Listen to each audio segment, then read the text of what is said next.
চীন কি সত্যি সামরিক শক্তির দিক থেকে যুক্তরাষ্ট্রের কাছাকাছি চলে আসছে, নাকি ভয় ধরানো কিছু সংখ্যাকে সামনে রেখে তৈরি করা হচ্ছে এমন এক শিরোনাম যার বাস্তবতা আরো জটিল? সত্যিটা আসলে হ্যাঁ কিংবা না, এই দুই শব্দের কোনোটির মধ্যেই সীমাবদ্ধ নয়, কারণ আপনি সামরিক শক্তির কোন দিকটি দেখছেন তার উপরই পুরো উত্তরটা নির্ভর করছে। শুরু করা যাক অর্থ দিয়ে, কারণ সামরিক শক্তি তুলনা করতে গেলে মানুষ সাধারণত সবার আগেই প্রতিরক্ষা বাজেটের দিকেই তাকায়। কিন্তু এখানে একটি সমস্যা আছে, শুধু এই সংখ্যার উপর থেমে গেলে পুরো ছবিটা ধরা পড়ে না। যুক্তরাষ্ট্র বছরে প্রতিরক্ষায় প্রায় 880 থেকে 920 বিলিয়ন ডলার ব্যয় করে। বিপরীতে চীনের সরকারি হিসাব অনুযায়ী এই ব্যয় প্রায় 290 থেকে 300 বিলিয়ন ডলার।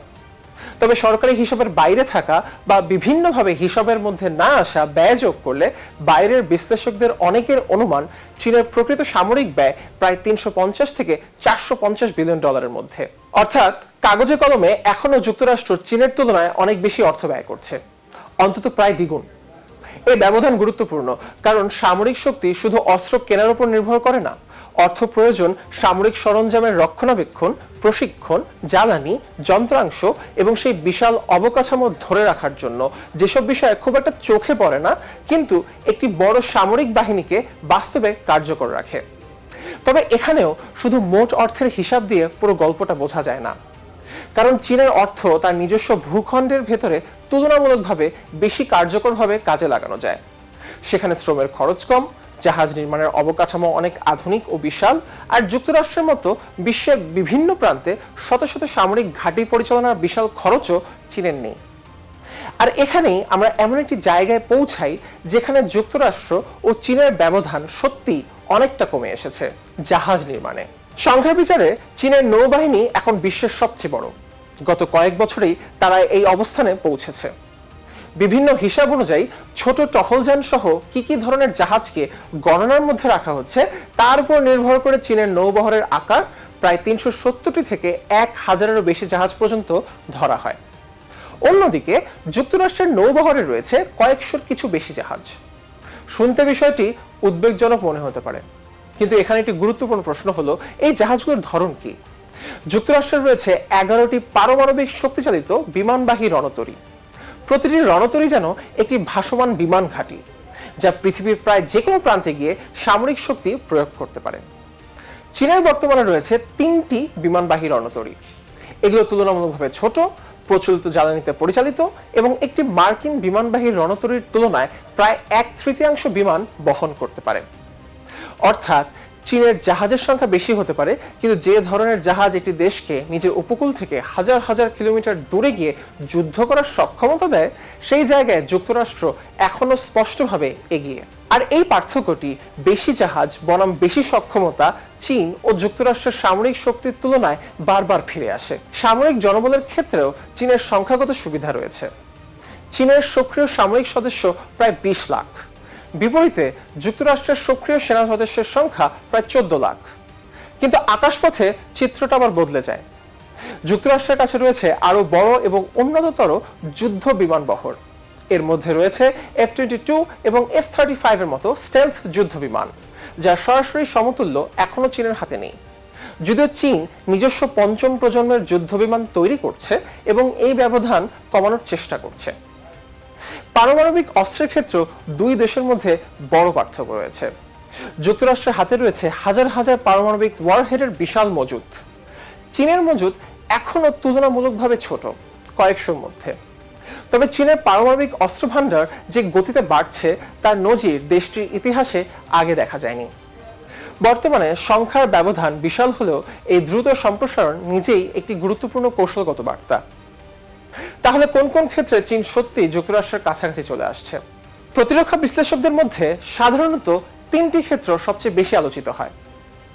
প্রথমত, জাহাজ নির্মাণের সক্ষমতা। চীন বর্তমানে যুক্তরাষ্ট্রের তুলনায় অনেক দ্রুত নতুন যুদ্ধজাহাজ তৈরি করতে পারে। এর একটি বড় কারণ হলো দেশটির বিশাল বাণিজ্যিক জাহাজ নির্মাণ শিল্প। চীনের শিপইয়ার্ডগুলোর আকার ও উৎপাদন ক্ষমতা যুক্তরাষ্ট্রের তুলনায় অনেক বেশি। দ্বিতীয়ত, ক্ষেপণাস্ত্র প্রযুক্তি।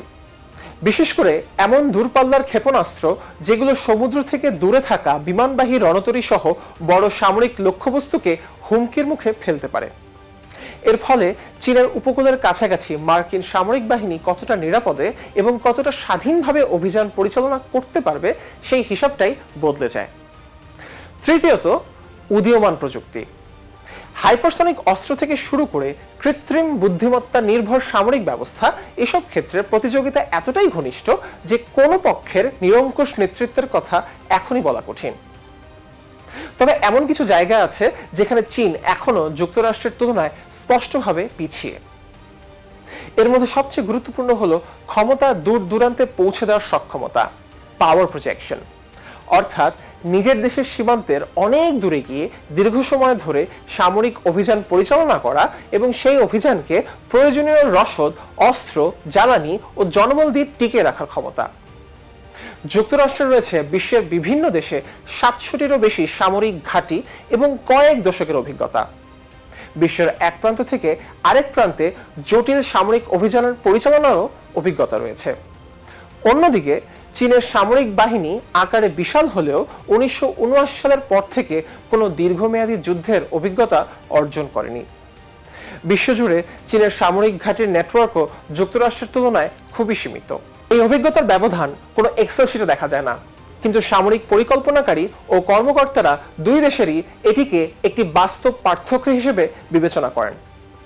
তাহলে শেষ পর্যন্ত প্রশ্নটা আবার ফিরে আসে, চীন কি সত্যি যুক্তরাষ্ট্রের সামরিক শক্তির ব্যবধান কমিয়ে আনছে? কিছু ক্ষেত্রে হ্যাঁ, অবশ্যই, এবং বেশ দ্রুতই। বিশেষ করে জাহাজ নির্মাণ এবং এমন ক্ষেপণাস্ত্র প্রযুক্তিতে যার লক্ষ্য তাইওয়ান ও দক্ষিণ চীন সাগরের আশপাশের জলসীমায় মার্কিন সামরিক শক্তির কার্যক্রমকে চ্যালেঞ্জ করা। কিন্তু অন্য কিছু ক্ষেত্রে যুক্তরাষ্ট্র এখনো এমন একটি এগিয়ে থাকা অবস্থানে রয়েছে যেটি চীনের পক্ষে অতিক্রম করতে বহু বছর, এমনকি কয়েক দশকও লেগে যেতে পারে। বিশেষ করে পারমাণবিক অস্ত্র, বিমানবাহী রণতরী ভিত্তিক যুদ্ধ ক্ষমতা এবং বিশ্বের যে কোনো প্রান্তে সামরিক অভিযান পরিচালনার সক্ষমতার ক্ষেত্রে। তাই বর্তমান সম্পর্ককে এভাবে বর্ণনা করা যায় না যে চীন সর্বক্ষেত্রে যুক্তরাষ্ট্রকে ধরে ফেলছে। বরং বাস্তবতা হলো চীন এমন একটি সামরিক শক্তি গড়ে তুলছে যার মূল লক্ষ্য হলো নিজের ভূখণ্ডের আশপাশের অঞ্চলে, বিশেষ করে তাইওয়ান ও দক্ষিণ চীন সাগরের মতো গুরুত্বপূর্ণ এলাকায় যুক্তরাষ্ট্রের সামরিক হস্তক্ষেপকে অত্যন্ত ব্যয়বহুল ও ঝুঁকিপূর্ণ করে তোলা। আর পৃথিবীর বাকি অধিকাংশ অঞ্চলে সেখানে যুক্তরাষ্ট্র এখনো সামরিক শক্তির দিক থেকে এগিয়ে।